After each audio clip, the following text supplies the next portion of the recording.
Hello, Algebra ELT. For one section of your ELT, after you do your integers and equations, you're going to do some inequality practice.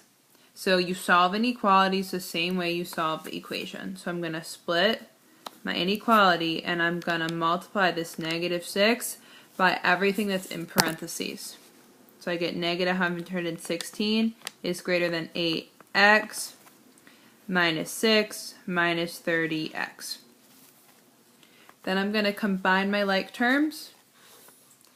I get -116 is greater than 8x minus 30x is a -24x minus 6. Then I'm going to add 6 to both sides. I get -110 is greater than -24x. And then I'm going to divide by -24, divide by -24. When I do that, if I divide by a negative, I get x, and then I'm going to flip this symbol.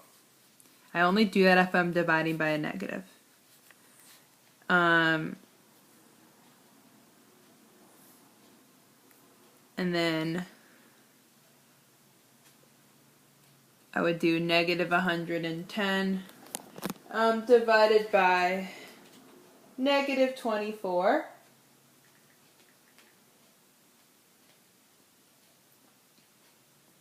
And please make sure at this point you have your inequality symbol flipped. And I get a decimal, I get about 4.5 positive. So 4.5 is less than x. So what I'm going to do is I'm going to make an open circle where my x would be right here, 4.5. 4.5 is less than x. So 4.5 is less than anything x could be, so I'm going to shade to the right. After you do some more practice with inequalities, you're going to start beginning your journey with exponents. So exponents was something based on the CA that we really need to work on to be ready for a star. So with exponents, number 61, I'm just multiplying. So if I'm multiplying, the first thing I'm going to take care of is my coefficient. So I have 4 times 4. I'm still multiplying my two whole numbers like normal. I get 16. Now, when I'm multiplying, I add the exponents of my variables together. So if I have y to the first power, that's y to the first power, times y to the third power, well, all this means is that I'm multiplying 3 y's together. So y to the third power is just y times y times y. So y to the third power times y to the first power means I have 4 y's being multiplied together. So I would put y to the fourth power. So basically what I'm doing is I'm adding the exponents together. And then when we look at x to the -4th power times x to the 4th power, so I'm adding the exponents together. -4 plus 4 is 0. Anything to the 0 power becomes a 1 and goes away. This whole expression becomes 16y to the 4th power.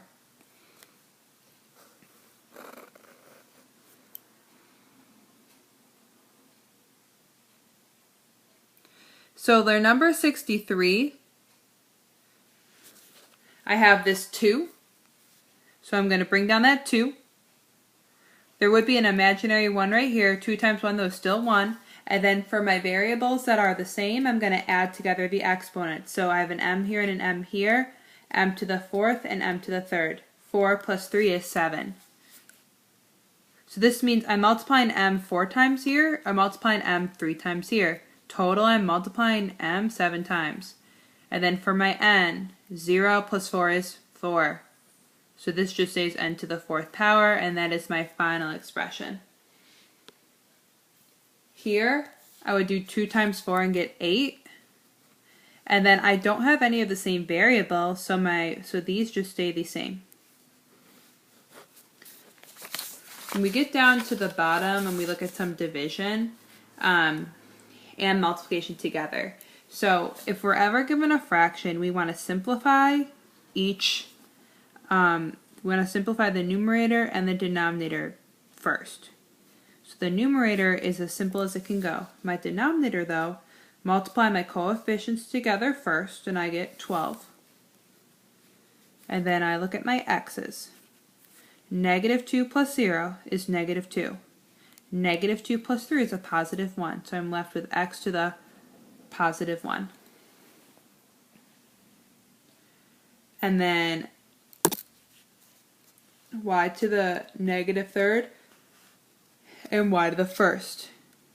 Negative 3 plus 1 is a negative 2. Okay, so now I have this fraction, meaning I'm dividing. When we're dividing, we subtract the exponents. Remember, there would be a 1 here. So 3 divided by 12, I can't really do anything with that, except I could turn it into a 1 over a 4. 0 minus 1 would be x to the negative 1. 2 minus a negative 2. So again, it's 2 minus a negative 2 would become y to the 4th power.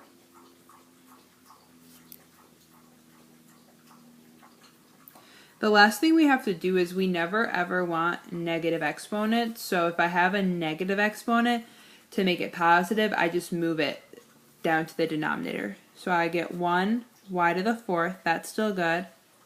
And then I get 4x to the positive 1. Let's look at this one. Remember, simplify your numerator and simplify your denominator. First, 2 times 4 is 8.